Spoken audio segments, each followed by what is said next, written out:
በስመ አብ ወወልድ ወመንፈስ ቅዱስ አሃዱ አምላክ።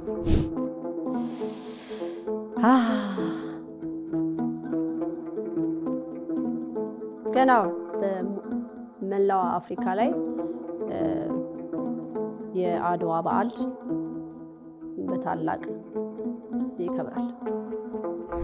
For us to heal from the legacy of slavery and the legacy of colonization, we must understand our history. We must understand how we got to be where we are. That is the only way we can strategize on how we can get ourselves out of the doldrums we find ourselves in. እስቲ ንገሩኝ፣ በጋና ውስጥ ነው ያለነው። በጋና ውስጥ ደግሞ የጦር ሰራዊትም አለ። የአሜሪካ ወታደሮች ያለ ምንም አይነት ፓስፖርትና መታወቂያ ሀገሩን ይደነፉበታል። ወንጀል እንኳን ቢሰሩ፣ ሴቶቹም እንኳን ቢደፍሩ፣ ሴቶቹም ቢገድሉ አንድ የሚነካቸው ፖሊስ እንኳን የለም። ለምን? የጋና ወታደራዊ ቤዝ የት አለ? የምዕራባውያን ሀገራት የነሱ ወታደራዊ ቤዝ በአፍሪካ ውስጥ አስቀምጠዋል።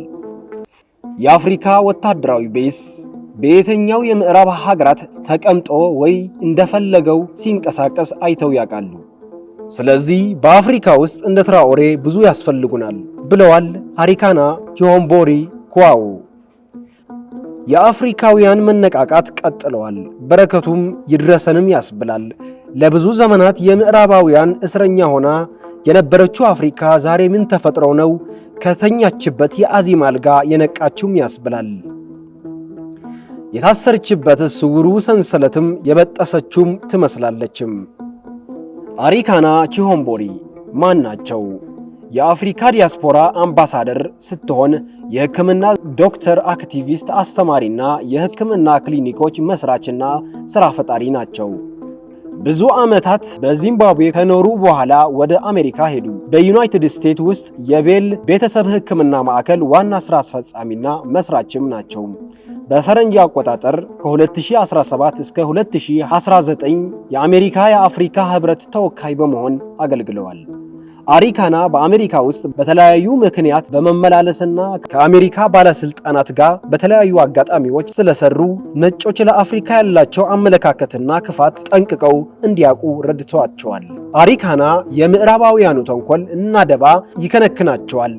በጥቅማቸው የተገዙትን ለነጮች የተገዙትን የአፍሪካ መሪዎችም አጥብቀው ይነቅፋሉ። እንዲህም ይላሉ፣ በስልጣን ላይ ተቀምጣችሁ ለአፍሪካ የሚበጃትን ነገር የሚጠቅማትን ነገር ካላደረጋችሁ ወጣቱን ማህበረሰብ እናንተን በሌላ መሪ ይተካቸዋል፣ ይለውጣቸዋል ይላሉ። በመድረክ ላይ ወጥታ ንግግር ስታደርግም የሀገሪቷን ወጣቶችም በወኔና በተመስጦ ያዳምጧቸዋል። የሚናገሩትም ንግግር ተራ አይደለም። የአፍሪካን አንድነትና ሉዓላዊነት በተመለከተ ነው። አሪካና የነጮች ውሸትና ክፋት አፍንጫቸው ላይ ደርሰዋል። በቅርቡም እያዩት እየተመለከቱት ስለነበር የጠነሰሱትም የምዕራባውያኑ ሴራ በደንብ አድርገው በልተውታል። ከዕለታት በአንድ ቀን አሪካና ዋናዎቹ ጋዜጠኞች በተገኙበት በዋሽንግተን ዲሲ ኮንፈረንስ ተገኝተው በነበሩበት ጊዜ ለጋዜጠኞች ጥያቄ ጠይቀዋቸው ነበር። ጥያቄውም ለምንድነው የአፍሪካ ስም የምታጠለሽው? ለምንድነውስ በአፍሪካ ዙሪያ ውሸት ብቻ የምትዘግቡ? ብለው ሲጠይቋቸው አንድ የሲኤንኤን ጋዜጠኛ እንዲህ ብሎ መለሰላቸው። አምባሳደር፣ ስንናገር ማንም አፍሪካዊ የሚገዳደረን የለም። አቁሙ የሚለን የሚሞግተን፣ አደባችሁ ግዙ፣ ውሸት አታውሩ የሚለን ሰው ስለሌለ ነው። አንድ አፍሪካዊ ግን ቢገዳደረን ኖሮ እኛም መናገር እናቆም ነበር ሲል መለሰላቸው። አሪካና እንደ አፍሪካን አምባሳደር መጠን ውጭ ሀገር ላሉት ዲያስፖራ በአህጉራቸው እንዲያስቡ፣ በአህጉራቸው እንዲሰሩ፣ እዛ ባዕድ ሀገር ለነጮች የሚያባክኑትን ዕውቀትና ጉልበት በአህጉራቸው በአንድነት በመስራት ለውጥም እንዲያመጡ ብለው አጥብቀው ይመክራሉ። የማሊ የቡርኪና ፋሶና የኒጀር ህብረት አፍሪካዊ ወኔ ቀስቅሰዋል። አሪካናም የእነዚህን ሶስቱ ሀገራት ወጣቶች አይናቸውን ተከፍተዋል ማየት ጀምረዋል በማለት ድጋፋቸውን ገልጸዋል። ልጆቻችን የአፍሪካ ታሪክ እናስተምራቸው፣ ከነጮችም ውሸት እናርቃቸው፣ በዛ ነው ቁስላችን መፈወስ የምንችለው ብለዋል።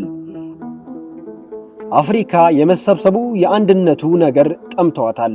ውሃ አጥታም እንደ ጠወለገች አበባም ሆናም ነበር። እንደ አሪካናና እንደ ትራኦሬ ሲወለዱላት ግን ተጠምታው የነበረችው ውሃ እያገኘችም ይመስላል። የምንጩ ውሃው ግን ከየት ተነሳ? በርግጥ ከሰማይ አምላክ ነው። በወላዲታ አምላክ መልእክት መሰረት በንግሥተ ነገሥታት መልእክት መተላለፍ ሲጀምር ነው አፍሪካ የተጠማችውን የደረቀውን የወንዝ ውሃ መፍሰስ የጀመረው። አይቆምም፣ ይቀጥላል። የሰማይ አምላክ በወላዲታ አምላክ አመላድነት መሰረት አፍሪካን ተመልክቷታል። በእንግሊዝ ሰንሰለት፣ በጣሊያን መተት፣ በፈረንሳይ ምትሃት የተቆለፈችው ኢትዮጵያ በአቤሲኒያ ስም ፈንጥሳ ሰብራ ስትወጣ አፍሪካ ሰላሟና ብርሃኗ ያበራል። የታሰሩ ሕዝቦቿንም ፈንጥሰው ይወጣሉ። አሁንም እንደዚህ አይነት ማንነታቸው የሚወዱ መሪዎች ለአፍሪካ ሞገስ ናቸው። አፍሪካ በአጭር ጊዜ እድገትና ለውጥ እንደምታሳይ የሚያጠራጥር ጉዳይ አይሆንም። ሕግም ከጽዮን ይወጣል፣ ታቦተ ጽዮን ካለችበት ቦታ ሰላምና መረጋጋት ይሰፍናል እያልኩኝ ለዛሬ የነበረን ቆይታ እዚህ ላይ ያብቅተናል። በሌላ ቀን በሌላ መረጃ እስከምንገናኝ መልካሙን ተመኘን። ወስብሐት ለእግዚአብሔር ወለወላዲቱ ድንግል ወለመስቀሉ ክቡር። ይቆየን።